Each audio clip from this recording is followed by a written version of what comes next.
16 ಶಾಸಕರ ವಿರುದ್ಧ ಕ್ರಮ ಫಿಕ್ಸ್ ಆಯ್ತಾ? ಕರ್ನಾಟಕ ಮಾದರಿಯಲ್ಲೇ ಅಸ್ತ್ರ ಪ್ರಯೋಗಿಸಲಾಗುತ್ತಾ? ಪಕ್ಷ ಉಳಿಸಿಕೊಳ್ಳಲು ಠಾಕ್ರೆ ಸರ್ಕಸ್. ರೆಬೆಲ್ಸ್ಗೆ ಉದ್ಧವ್ ಸಂದೇಶದ ಹಿಂದಿನ ತಂತ್ರವೇನು? ನೋಡೋಣ ಮಹಾ ಸರ್ಕಸ್ ನ್ಯೂಸ್ ಟಾಪ್ 9 ನಲ್ಲಿ. ಮಹಾರಾಷ್ಟ್ರದಲ್ಲಿ ನಡೀತಾ ಇರುವ ರಾಜಕೀಯ ಹೈಡ್ರಾಮಾ ಕ್ಲೈಮ್ಯಾಕ್ಸ್ ಸ್ಟೇಜ್ಗೆ ಬಂದು ನಿಂತಿದೆ.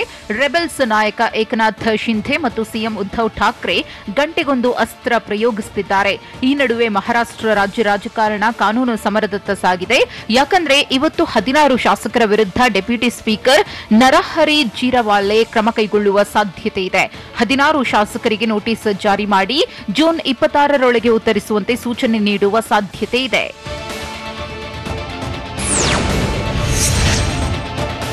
ಇನ್ನು ರೆಬೆಲ್ ಶಾಸಕರು ನೀಡುವ ಉತ್ತರದ ಆಧಾರದಲ್ಲೇ ಶಾಸಕರನ್ನ ಅನರ್ಹಗೊಳಿಸುವ ಎಲ್ಲಾ ಸಾಧ್ಯತೆ ಇದೆ. ಅದು ಕೂಡ ಕರ್ನಾಟಕದ ಮಾದರಿಯಲ್ಲೇ ಶಾಸಕರನ್ನ ಅನರ್ಹ ಮಾಡಲಿದ್ದಾರೆ ಎನ್ನಲಾಗ್ತಿದೆ. ಇನ್ನು ನಿನ್ನೆ ಮಹಾರಾಷ್ಟ್ರ ಎಜಿ ಕಾನೂನು ತಜ್ಞರ ಜೊತೆ ಡೆಪ್ಯೂಟಿ ಸ್ಪೀಕರ್ ನರಹರಿ ಜೀರವಾಲೆ ಸುದೀರ್ಘವಾಗಿ ಮಾತುಕತೆ ನಡೆಸಿದ್ದಾರೆ.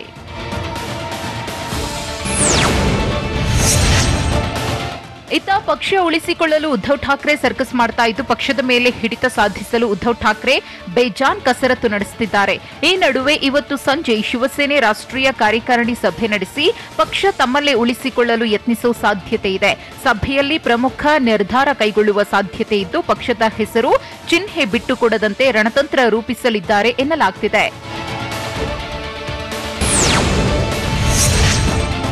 ಪಕ್ಷ ಬಿಡೋ ಮನಸ್ಸಿದ್ರೆ ಎಲ್ಲ ಹೋಗಿಬಿಡಿ, ಯಾರೆಲ್ಲ ಪಕ್ಷ ಬಿಡ್ತಿರೋ ಬಿಟ್ಟು ಬಿಡಿ, ನಾನು ಹೊಸ ಶಿವಸೇನೆಯನ್ನ ಕಟ್ಟುತ್ತೇನೆ ಅಂತ ಉದ್ಧವ್ ಠಾಕ್ರೆ ಸಂದೇಶ ಸಾರಿದ್ದಾರೆ.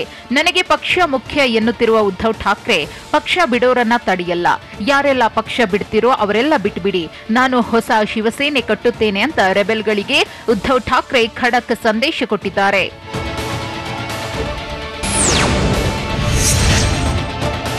ಇಷ್ಟೇ ಅಲ್ಲ, ಶಾಸಕರೇ ಬಿಜೆಪಿ ಜೊತೆಗೆ ಹೋಗೋದಾದ್ರೆ ಹೋಗಿ, ನಾನು ಮಾತ್ರ ಬಿಜೆಪಿ ಜೊತೆ ಕೈ ಜೋಡಿಸಲ್ಲ ಅಂತ ಉದ್ಧವ್ ಠಾಕ್ರೆ ಕಡ್ಡಿ ಮುರಿದಂತೆ ಎಲ್ಲರಿಗೂ ಹೇಳಿದ್ದಾರೆ.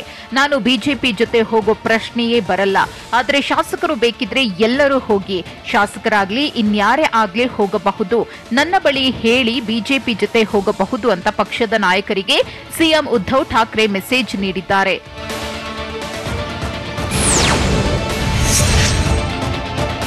ಇನ್ನು ಇಷ್ಟು ದಿನ ಎಲ್ಲೂ ಕಾಣಿಸಿಕೊಳ್ಳದ ಬಿಜೆಪಿ ಈಗ ಮಹಾರಾಷ್ಟ್ರ ರಾಜಕೀಯದಲ್ಲಿ ಬಹಿರಂಗವಾಗಿ ರಂಗಪ್ರವೇಶ ಮಾಡಿದ್ಯಾ ಅನ್ನೋ ಪ್ರಶ್ನೆ ಎದ್ದಿದೆ. ಯಾಕಂದ್ರೆ ಮಹಾರಾಷ್ಟ್ರದಲ್ಲಿ ರಾಜಕೀಯ ಹೈಡ್ರಾಮಾ ನಡೀತಿದ್ರೆ, ಇತ್ತ ಮಿತ್ರ ಪಕ್ಷಗಳ ಜೊತೆ ಬಿಜೆಪಿ ನಾಯಕ ಫಡ್ನವೀಸ್ ಸಭೆ ನಡೆಸಿದ್ದಾರೆ. ಮುಂದಿನ ರಾಜಕೀಯ ನಿರ್ಧಾರಗಳ ಕುರಿತು ಚರ್ಚಿಸಿದ್ದಾರೆ.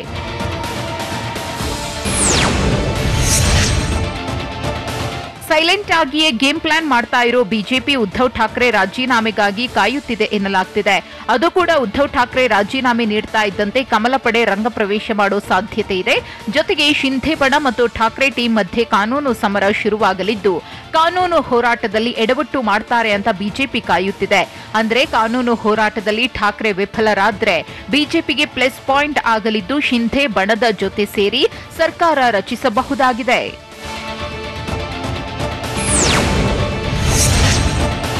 ನಾವೆಲ್ಲ ಶಿಂಧೆ ಮೇಲೆಯೇ ಅವಲಂಬಿಸಿದ್ದೇವೆ, ನಾವು ಶಿಂಧೆಯನ್ನ ಮಾತ್ರ ನಂಬಿಕೊಂಡಿದ್ದೇವೆ, ಶಿಂಧೆ ಹೇಳಿದಂತೆ ನಡೆದುಕೊಳ್ಳುತ್ತೇವೆ ಅಂತ ಗುವಾಹಟಿಯಲ್ಲಿ ರೆಬೆಲ್ ಶಾಸಕರು ಹೇಳಿದ್ದಾರೆ. ಇಷ್ಟೇ ಅಲ್ಲ, ಶಿಂಧೆಗಾಗಿಯೇ ನಾವು ಇಲ್ಲಿಗೆ ಬಂದಿದ್ದೇವೆ, ಅವರು ಏನೇ ನಿರ್ಧಾರ ಕೈಗೊಂಡ್ರೂ ಬೆಂಬಲಿಸುತ್ತೇವೆ, ಎಲ್ಲಾ ಜವಾಬ್ದಾರಿಯನ್ನು ಶಿಂಧೆಗೆ ನೀಡಿದ್ದೇವೆ ಅಂತ ರೆಬೆಲ್ ಶಾಸಕರು ಹೇಳ್ತಿದ್ದಾರೆ.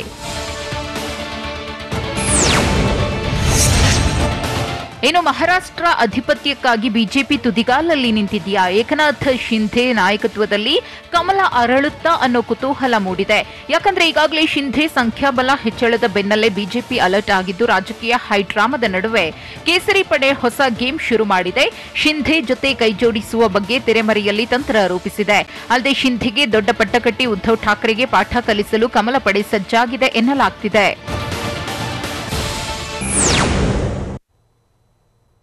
ರೆಬೆಲ್ ಶಾಸಕರ ಕಚೇರಿಯನ್ನ ಉಡಿಸ್ ಮಾಡಿದ್ದು ಹೇಗೆ? ಶಿವಸೇನೆ ಕಾರ್ಯಕರ್ತರು ಭದ್ರತೆಯನ್ನ ವಾಪಸ್ ಪಡಿತಾ ಸರ್ಕಾರ? ರಾಜ್ಯದಲ್ಲೂ ಕಿಚ್ಚು ಹಚ್ಚಿದ್ಯಾ ಮಹಾ ರಾಜಕೀಯದ ಕಿಡಿ? ರಾಜ್ಯದ ನಾಯಕರು ಈ ಬಗ್ಗೆ ಹೇಳೋದೇನು? ನೋಡೋಣ big high drama news top 9 ನಲ್ಲಿ. ಶಿವಸೇನೆ ರೆಬೆಲ್ ಶಾಸಕರ ಮನೆ ಮತ್ತು ಕಚೇರಿಯ ಮೇಲೆ ಶಿವಸೇನೆ ಕಾರ್ಯಕರ್ತರು ದಾಳಿ ನಡೆಸಿದ್ದಾರೆ. ಪುಣೆಯ ಕತ್ರಾಜ್ ಬಾಲಾಜಿ ಪ್ರದೇಶದಲ್ಲಿರುವ ಶಾಸಕ ತಾನಾಜಿ ಸಾವಂತ್ ಕಚೇರಿ ಉಡೀಸ್ ಮಾಡಿದ್ದು, ಏಕನಾಥ್ ಶಿಂಧೆ ಬಣ ಸೇರಿಕೊಂಡಿರುವ ಎಂಎಲ್ಎ ತಾನಾಜಿ ಸಾವಂತ್ ವಿರುದ್ಧ ಕಿಡಿಕಾರಿದ್ದಾರೆ. ಇನ್ನು ನಿನ್ನೆ ಮುಂಬೈನ ಕುರ್ಲಾದಲ್ಲಿ ಮಂಗೇಶ್ ಅವರ ಕಚೇರಿ ಮೇಲೆ ದಾಳಿ ಮಾಡಲಾಗಿತ್ತು.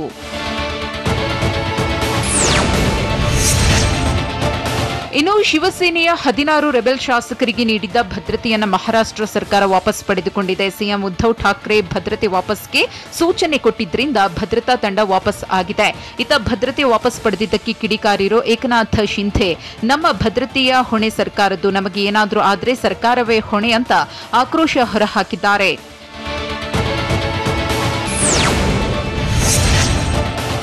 ರೆಬೆಲ್ ಶಾಸಕರು ಗರಂ ಆಗ್ತಾ ಇದ್ದಂತೆ ಕಳೆದ 4 ದಿನಗಳಲ್ಲಿ ಮಹಾ ಸರ್ಕಾರ 280 ಯೋಜನೆಗಳಿಗೆ ಸಹಿ ಹಾಕಿದೆ.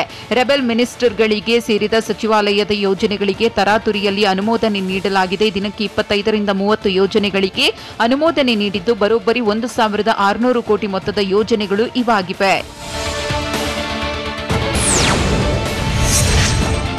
ಮಹಾರಾಷ್ಟ್ರದಲ್ಲಿ ರಾಜಕೀಯ ಹೈಡ್ರಾಮಾ ವಿಚಾರಕ್ಕೆ ಸಂಬಂಧಿಸಿದಂತೆ ಬೆಳಗಾವಿಯಲ್ಲಿ ಬಿಜೆಪಿ ಜಿಲ್ಲಾಧ್ಯಕ್ಷ ಸಂಜಯ್ ಪಾಟೀಲ್ ಗುಡುಗಿದ್ದಾರೆ. ಬಾಳಾಸಾಹೇಬ್ ಠಾಕ್ರೆ ಹಿಂದುತ್ವದ ವಿಚಾರಧಾರೆ ಖಡಕ್ ಆಗಿ ಪಾಲನೆ ಮಾಡ್ತಾ ಇದ್ರು. ಅವರಿಂದು ಕಾಂಗ್ರೆಸ್ ಎನ್ಸಿಪಿ ಜೊತೆಗೆ ಕೈ ಜೋಡಿಸಿರಲಿಲ್ಲ. ಆದರೆ ಅವರ ಪುತ್ರ ಉದ್ಧವ್ ಠಾಕ್ರೆ ಬಾಳಾಸಾಹೇಬ್ ಠಾಕ್ರೆ ವಿಚಾರಧಾರೆಗೆ ತಿಲಾಂಜಲಿ ಕೊಟ್ಟಿದ್ದಾರೆ. ಅಧಿಕಾರದ ಆಸೆಗೆ ಉದ್ಧವ್ ಠಾಕ್ರೆ ಕಾಂಗ್ರೆಸ್ ಎನ್ಸಿಪಿ ಜೊತೆಗೆ ಕೈ ಜೋಡಿಸಿದ್ರು ಅಂತ ಸಂಜಯ್ ಪಾಟೀಲ್ ಕಿಡಿಕಾರಿದ್ರು.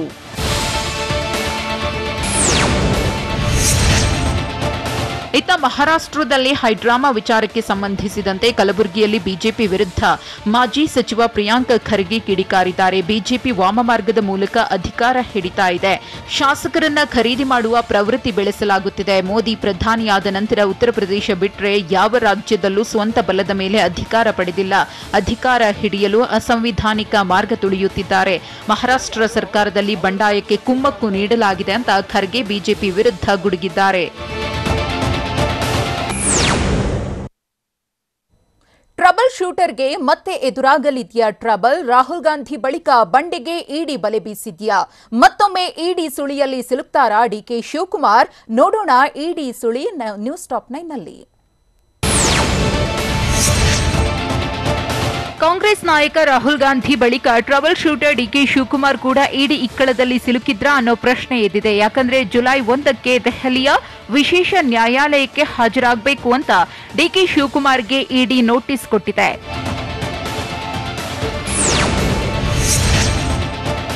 ಇಷ್ಟಕ್ಕೂ 58 ಪುಟಗಳ ಚಾರ್ಜ್ ಶೀಟ್ನಲ್ಲಿ ಇಡಿ ಉಲ್ಲೇಖಿಸಿರುವುದೇನು? ಚಾರ್ಜ್ ಶೀಟ್ನಲ್ಲಿದೆಯಾ ಹವಾಲಾ ದಂಧೆಯ ಕಂಪ್ಲೀಟ್ ವರದಿಯನ್ನು ಸಾಲು ಸಾಲು ಪ್ರಶ್ನೆ ಎದ್ದಿದೆ. ಇಷ್ಟೇ ಅಲ್ಲ, ಡಿಕೆ ಶಿವಕುಮಾರ್ ಮತ್ತು ಸಂಬಂಧಪಟ್ಟವರಿಂದ ಹವಾಲಾ ವಹಿವಾಟು ನಡೀತಿತ್ತ? ಹವಾಲಾ ಮೂಲಕ ಕೋಟಿ ದೆಹಲಿಗೆ ಸಾಗಿಸ್ತಾ ಇದ್ರ? ದೆಹಲಿ ಅಪಾರ್ಟ್ಮೆಂಟ್ನಲ್ಲಿ ಸಿಕ್ಕ ಹಣ ಡಿಕೆಶಿಗೆ ಸೇರಿದ್ದ? ರಾಜೇಂದ್ರ ಮತ್ತು ಆಂಜನೇಯ ಮೂಲಕ ನಡೀತಿತ್ತ ವಹಿವಾಟು ಅನ್ನೋ ಅನುಮಾನ ಎದ್ದಿದೆ. ಸುರೇಶ್ ಶರ್ಮಾ ಫ್ಲಾಟ್ನಲ್ಲೇ ಮನಿ ಲ್ಯಾಂಡ್ರಿಂಗ್ ನಡೀತಿತ್ತ? ಅದು ಕೂಡ ಡಿಕೆ ಶಿವಕುಮಾರ್ ಸೂಚನೆಯಂತೆ ಕೋಟಿ ಹಣ ಸಾಗಾಟವಾಗ್ತಿತ್ತ ಅಂತಲೂ ಡೌಟ್ ಶುರುವಾಗಿದೆ. ಅಷ್ಟೇ ಅಲ್ಲ, 1 ಕೋಟಿ, 2 ಕೋಟಿ, 1.5 ಕೋಟಿ ಹೀಗೆ ಹಲವು ಬಾರಿ ಸಾಗಾಟ ಮಾಡಿರೋ ಆರೋಪ ಇದೆ. ಏನೇ ಬಂದ್ರೂ ನಾನಿದ್ದೀನಿ, ಡೋಂಟ್ ವರಿ ಅಂತಲೂ ಡಿಕೆ ಶಿವಕುಮಾರ್ ಡೈಲಾಗ್ ಹೊಡೆದಿದ್ರಂತೆ. ಈ ಎಲ್ಲ ಮಹತ್ವದ ಅಂಶಗಳನ್ನ ಉಲ್ಲೇಖಿಸಿ ಇಡಿ ಚಾರ್ಜ್ ಶೀಟ್ ಸಲ್ಲಿಸಿದೆ ಎನ್ನಲಾಗ್ತಿದೆ.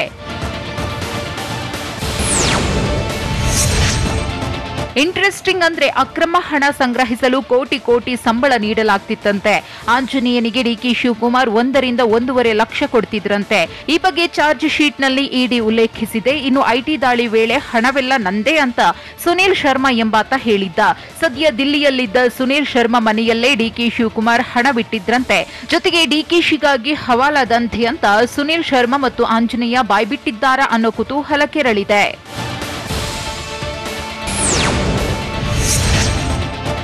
ಇನ್ನು ಹವಾಲಾ ದಂಧೆ ಬಗ್ಗೆ ಸುನಿಲ್ ಆಂಜನೇಯ ಬಳಿ ದಾಖಲೆ ಇದ್ದು, ಆ ದಾಖಲೆಗಳನ್ನು ಇಡಿ ಅಧಿಕಾರಿಗಳು ವಶಕ್ಕೆ ಪಡೆದಿರುವ ಸಾಧ್ಯತೆ ಇದೆ. ಇಷ್ಟೇ ಅಲ್ಲ, ರಾಜೇಂದ್ರ ಮನೆಯಲ್ಲಿ ಸಿಕ್ಕ ಡೈರಿಯಲ್ಲಿ ಹವಾಲಾ ಸತ್ಯದ ಬಗ್ಗೆ ಬರೆಯಲಾಗಿತ್ತ?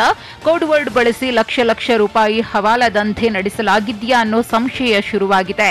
ಯಾಕಂದ್ರೆ ಸುನಿಲ್ ರಾಜೇಂದ್ರ ಮೊಬೈಲ್ನಲ್ಲೂ ಕೋಡ್ ವರ್ಡ್ ಪತ್ತೆಯಾಗಿದೆ.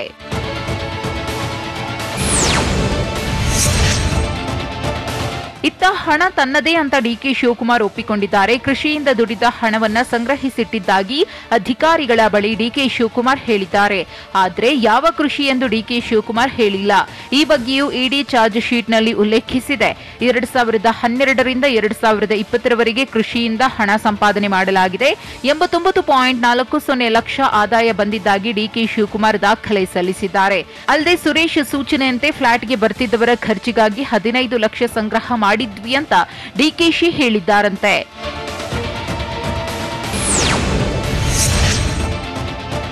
ಹಣ ತಮ್ಮದು ಅನ್ನೋದಕ್ಕೆ ಸಚಿನ್ ಮತ್ತು ಸುನಿಲ್ ಸಾಕ್ಷಿ ಕೊಟ್ಟಿಲ್ಲ. ಹೀಗಾಗಿ ಡಿಕೆಶಿ, ಸಚಿನ್, ಸುನಿಲ್, ಆಂಜನೇಯ, ರಾಜೇಂದ್ರ ಸೇರಿ ಎಲ್ಲಾ 5 ಹೆಸರಿನಲ್ಲಿ ಇಡಿ ದೋಷಾರೋಪ ಪಟ್ಟಿ ಸಲ್ಲಿಸಿದೆ. ಐಪಿಸಿ ಸೆಕ್ಷನ್ 120B ಅಡಿ ಆರೋಪ ಪಟ್ಟಿ ಸಲ್ಲಿಕೆ ಮಾಡಿದೆ. ಅಲ್ಲದೆ ದಾಳಿ ನಡೆಸಿದ್ದ 11 ಅಧಿಕಾರಿಗಳ ಹೇಳಿಕೆಯನ್ನ ದಾಖಲು ಮಾಡಿಕೊಂಡು ಆರೋಪಿಗಳ ಪಾತ್ರದ ಬಗ್ಗೆ ಪ್ರತ್ಯೇಕವಾಗಿ ಚಾರ್ಜ್ ಶೀಟ್ ಸಲ್ಲಿಸಿದ್ದಾರೆ.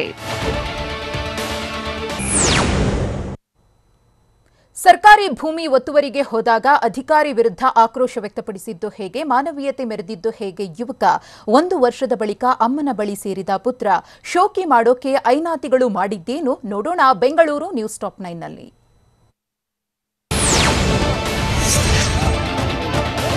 ಬೆಂಗಳೂರು ಗ್ರಾಮಾಂತರ ಜಿಲ್ಲೆಯ ದೇವನಹಳ್ಳಿ ತಾಲೂಕಿನ ದಿನ್ನೂರಿನಲ್ಲಿ ಸರ್ಕಾರಿ ಭೂಮಿ ಒತ್ತುವರಿ ತೆರವು ವೇಳೆ ಬಿಗ್ ಹೈಡ್ರಾಮಾ ನಡೆದಿದೆ. ಸರ್ಕಾರಿ ಭೂಮಿ ತೆರವುಗೊಳಿಸಲು ಬಂದಂತಹ ಪಿಡಿಒ ತಡೆದು ಗ್ರಾಮದ ಮುನಿದೊಡ್ಡಪ್ಪ ಮತ್ತು ಮಕ್ಕಳು ರಂಪಾಟ ಮಾಡಿದ್ದಾರೆ. ಇನ್ನು 22 ಗುಂಟೆ ಗ್ರಾಮ ಠಾಣಾ ಜಾಮೀನು ಒತ್ತುವರಿ ಮಾಡಿಕೊಂಡಿದ್ದರಂತೆ. ಹೀಗಾಗಿ ಗ್ರಾಮ ಠಾಣಾ ಉಳಿವಿಗಾಗಿ ಮುನಿಯಪ್ಪ ಎಂಬುವರು ದೂರನ್ನು ಕೊಟ್ಟಿದ್ರು. ಇದರಿಂದ ಒತ್ತುವರಿ ಜಾಗ ತೆರವುಗೊಳಿಸಿ ಆಸ್ತಿ ವಶಕ್ಕೆ ಪಡೆಯುವಂತೆ ಚನ್ನರಾಯಪಟ್ಟಣ ಗ್ರಾಮ ಪಂಚಾಯಿತಿ ಆದೇಶಿಸಿತ್ತು.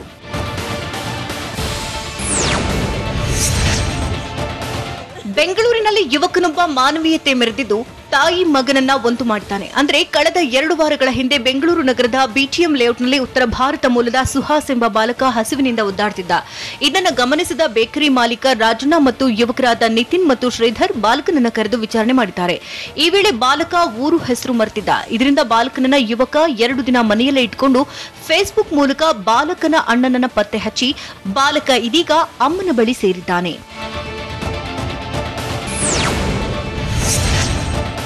ವಿಪರ್ಯಾಸ ಅಂದ್ರೆ ಈ ಬಾಲಕ ಕಳೆದ 1 ವಾರದ ಹಿಂದೆ ನಾಪತ್ತೆಯಾಗಿದ್ದಂತೆ.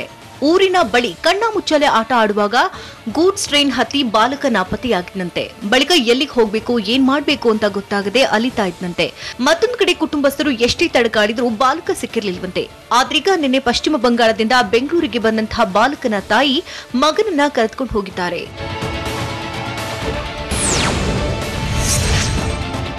ಪ್ರಧಾನಿಗಾಗಿ ಕಳಪೆ ರಸ್ತೆ ನಿರ್ಮಾಣ ಪ್ರಕರಣಕ್ಕೆ ಸಂಬಂಧಿಸಿದಂತೆ ಬಿಬಿಎಂಪಿ ಎಚ್ಚೆತ್ತುಕೊಂಡಿದೆ. ಕಳಪೆ ರಸ್ತೆ ನಿರ್ಮಿಸಿದ ಗುತ್ತಿಗೆದಾರನಿಗೆ 3 ಲಕ್ಷ ದಂಡ ವಿಧಿಸಿದೆ. ಕಳಪೆ ಕಾಮಗಾರಿ ಕುರಿತು ಟಿವಿ9 ವರದಿ ಪ್ರಸಾರ ಹಾಗೂ ಪ್ರಧಾನಮಂತ್ರಿ ಕಾರ್ಯಾಲಯದಿಂದ ವರದಿ ಕೇಳಿದ ಬೆನ್ನಲ್ಲೇ 3 ಅಧಿಕಾರಿಗಳಿಗೆ ಶೋಕಾಸ್ ನೋಟಿಸ್ ನೀಡಲಾಗಿತ್ತು. ಸದ್ಯ ಕಳಪೆ ರಸ್ತೆ ನಿರ್ಮಾಣ ಮಾಡಿದಂತಹ ಗುತ್ತಿಗೆದಾರ ರಮೇಶ್ ಎಂಬುವರಿಗೆ 3 ಲಕ್ಷ ದಂಡ ವಿಧಿಸಿ ಗುಣಮಟ್ಟದ ರಸ್ತೆ ನಿರ್ಮಾಣಕ್ಕೆ ಸೂಚನೆ ಕೊಟ್ಟಿದ್ದಾರೆ.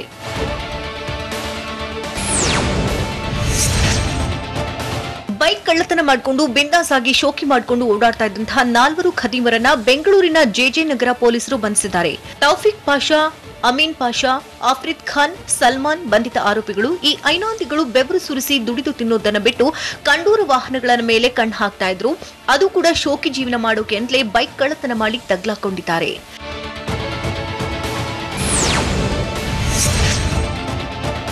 ಇನ್ನು ಏರಿಯಾದಲ್ಲಿ ಶೋಕಿ ಮಾಡಿಕೊಂಡು ಓಡಾಡ್ತಾ ಇದ್ದಂಥ ಇವರು ಜೆಜೆ ನಗರ ನಿವಾಸಿಗಳು.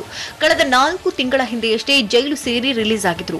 ಅದು ಕೂಡ ಕಳ್ಳತನ ಕೇಸ್ನಲ್ಲಿ ಕಂಬಿ ಹಿಂದೆ ಬಿದ್ದಿದ್ರು. ಹೀಗಿದ್ರು ಬುದ್ಧಿ ಕಲಿಯದ ಕಿರಾತಕರು ಮತ್ತೆ ಬೈಕ್ ಕಳ್ಳತನಕ್ಕೆ ಇಳಿದಿದ್ರು. ಅದು ಕೂಡ ಕಳೆದ 4 ತಿಂಗಳಲ್ಲಿ 16 ಬೈಕ್ ಎಗರಿಸಿ ಮಜಾ ಮಾಡ್ತಿದ್ರು. ಅದು ಕೂಡ ಸಿಸಿ ಕ್ಯಾಮೆರಾ ಇಲ್ಲದ ಜಾಗವೇ ಇವರ ಟಾರ್ಗೆಟ್ ಆಗಿತ್ತು. ಆದ್ರೆ ಕಳ್ಳತನ ಕೇಸ್ನ ಹಿಂದೆ ಬಿದ್ದಂತಹ ಪೊಲೀಸರು 4 ಖದೀಮರನ್ನ ಅರೆಸ್ಟ್ ಮಾಡಿ 16 ಬೈಕ್ಗಳನ್ನ ಸೀಸ್ ಮಾಡಿದ್ದಾರೆ.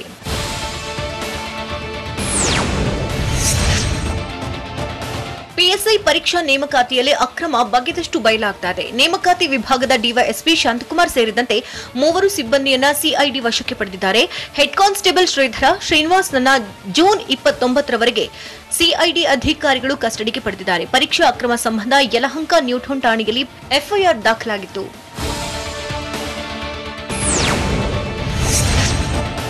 ಬೆಂಗಳೂರು ಟ್ರಾಫಿಕ್ ಸಮಸ್ಯೆಗೆ ಸಂಬಂಧಿಸಿದಂತೆ ಇಂದು ಮಧ್ಯಾಹ್ನ 3 ಗಂಟೆಗೆ ಸಿಎಂ ಬೊಮ್ಮಾಯಿ ನೇತೃತ್ವದಲ್ಲಿ ಮಹತ್ವದ ಸಭೆ ನಡೆಯಲಿದೆ.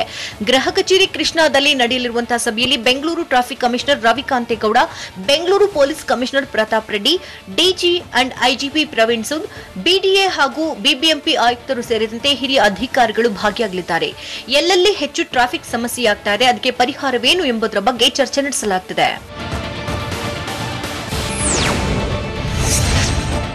ಬೆಂಗಳೂರಿನ ಕಲಾಸಿಪಾಳ್ಯ ಪೊಲೀಸರು ಆಟೋ ಕಳ್ಳತನ ಮಾಡಿಕೊಂಡು ಮಜಾ ಮಾಡುತ್ತಿದ್ದಂತಹ ಐನಾತಿಯ ಕೈಗೆ ಕೋಳ ತೊಡಿಸಿದ್ದಾರೆ. ಶೇಖ್ ವಸೀಂ ಬಂಧಿತ ಆರೋಪಿಯಾಗಿದ್ದು, ಈತ ಮಾರ್ಕೆಟ್ಗಳಲ್ಲಿ ಆಟೋಗಳನ್ನೇ ಟಾರ್ಗೆಟ್ ಮಾಡಿ ಕಳ್ಳತನ ಮಾಡ್ತಾ ಇದ್ದ. ಆಟೋ ನಿಲ್ಲಿಸಿ ಹೋದಂತ ಸಂದರ್ಭವನ್ನ ನೋಡಿಕೊಂಡು ಕೈಚಳಕ ತೋರಿಸ್ತಾ ಇದ್ದ. ಇದುವರೆಗೂ ಈ ಮಿಕಾ 10ಕ್ಕೂ ಹೆಚ್ಚು ಆಟೋಯನ್ನ ಎಗರಿಸಿ ಸೇಲ್ ಮಾಡಿದಂತೆ. ಸದ್ಯ ಆರೋಪಿ ಬಂಧನದಿಂದ 12 ಲಕ್ಷ ಮೌಲ್ಯದ 8 ಆಟೋಗಳನ್ನು ಪೊಲೀಸರು ವಶಕ್ಕೆ ಪಡೆದಿದ್ದಾರೆ. ಆಪರೇಷನ್ ಬಳಿಕ ವೈದ್ಯ ಮಾಡಿದ ಮಹಾ ಎಡವಟ್ಟು ಏನು? ಶಾಸಕರ ಎದುರೇ ತಹಶೀಲ್ದಾರ್ಗೆ ಕ್ಲಾಸ್ ತಗೊಂಡಿದ್ದು ಯಾರು? ನಾಳೆ ಮಹಾ ಹೋರಾಟಕ್ಕೆ ಸಿದ್ಧವಾಗಿದೆಯಾ ಕಾಂಗ್ರೆಸ್? ಕಟ್ಟಡ ಕುಸಿತ ಬಳಿಕ ಆಗಿದ್ದೇ ಭಯಾನಕ. ಈ ಎಲ್ಲಾ ಸುದ್ದಿಗಳನ್ನ ನೋಡೋಣ ಕರ್ನಾಟಕ ನ್ಯೂಸ್ ಟಾಪ್ 9ನಲ್ಲಿ.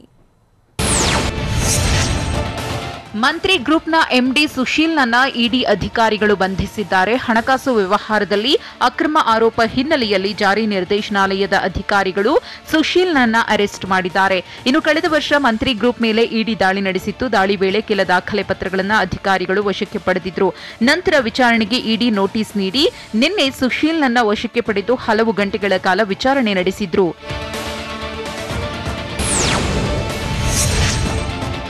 ಈ ಬಾರಿ ಮೂವರಿಗೆ ಕೆಂಪೇಗೌಡ ಅಂತಾರಾಷ್ಟ್ರೀಯ ಪ್ರಶಸ್ತಿ ಸಿಗಲಿದೆ. ಇನ್ಫೋಸಿಸ್ ಸಂಸ್ಥೆಯ ಸಂಸ್ಥಾಪಕ ನಾರಾಯಣಮೂರ್ತಿ, ರಾಜಕೀಯ ಕ್ಷೇತ್ರದಲ್ಲಿ ಮಾಜಿ ಸಿಎಂ ಎಸ್ಎಂ ಕೃಷ್ಣಗೆ ಪ್ರಶಸ್ತಿ ಒಲಿದು ಬಂದಿದೆ ಹಾಗೂ ಕ್ರೀಡಾ ಕ್ಷೇತ್ರದಲ್ಲಿ ಪ್ರಕಾಶ್ ಪಡುಕೋಣೆಗೆ ಪ್ರಶಸ್ತಿ ಕೊಡಲು ಸರ್ಕಾರ ತೀರ್ಮಾನಿಸಿದೆ. ಪ್ರಶಸ್ತಿ ನೀಡುವ ಬಗ್ಗೆ ಬೆಂಗಳೂರಿನಲ್ಲಿ ಸಚಿವ ಡಾಕ್ಟರ್ ಅಶ್ವಥ್ ನಾರಾಯಣ್ ತಿಳಿಸಿದ್ದು, ಜೂನ್ 27ರಂದು ಕೆಂಪೇಗೌಡ ಜಯಂತಿಯಂದು ಪ್ರಶಸ್ತಿ ಪ್ರದಾನ ಮಾಡಲಾಗುತ್ತೆ.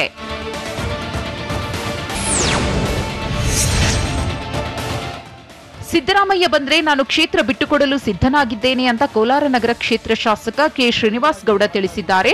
ರಾಜ್ಯಕ್ಕೆ ಮೊದಲ ಮುಖ್ಯಮಂತ್ರಿ ಕೊಟ್ಟಿದ್ದು ಕೋಲಾರ ಜಿಲ್ಲೆ. ಈಗ ಸಿದ್ದರಾಮಯ್ಯ ಬಂದ್ರೆ ಗೆಲ್ಲಿಸಿ ರಾಜ್ಯಕ್ಕೆ 2ನೇ ಸಿಎಂ ಕೊಡ್ತೇವೆ. ಹೀಗಾಗಿ ಸಿದ್ದರಾಮಯ್ಯ ಕೋಲಾರಕ್ಕೆ ಬಂದ್ರೆ ಸ್ವಾಗತಾರ್ಹ ಅಂತ ಶಾಸಕ ಕೆ ಶ್ರೀನಿವಾಸ್ ಗೌಡ ಹೇಳಿದ್ದಾರೆ.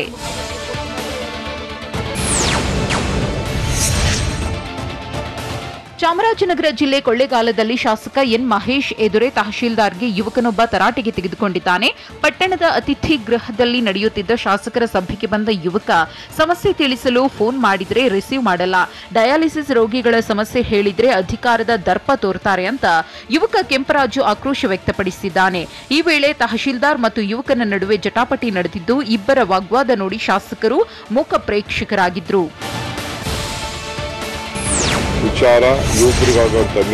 ಅಗ್ನಿಪಥ್ ಯೋಜನೆ ಖಂಡಿಸಿ ನಾಳೆ ರಾಜ್ಯಾದ್ಯಂತ ರೋಡಿಗೆ ಇಳಿತೀವಿ ಅಂತ ಬೆಂಗಳೂರಿನಲ್ಲಿ ಕೆಪಿಸಿಸಿ ಅಧ್ಯಕ್ಷ ಡಿಕೆ ಶಿವಕುಮಾರ್ ಸರ್ಕಾರಕ್ಕೆ ಎಚ್ಚರಿಕೆ ಕೊಟ್ಟಿದ್ದಾರೆ.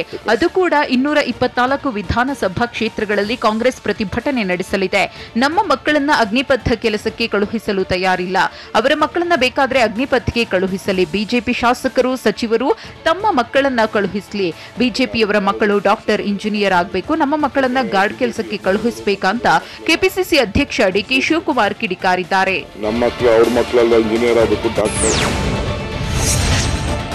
ನಿಮ್ಮ ನೆಚ್ಚಿನ ಟಿವಿ9 ವತಿಯಿಂದ ವಿದ್ಯಾರ್ಥಿಗಳ ಭವಿಷ್ಯಕ್ಕಾಗಿ ಆಯೋಜಿಸಿರುವ ಎಜುಕೇಷನ್ ಸಮಿಟ್ಗೆ ಭರ್ಜರಿ ರೆಸ್ಪಾನ್ಸ್ ಸಿಗ್ತಿದೆ.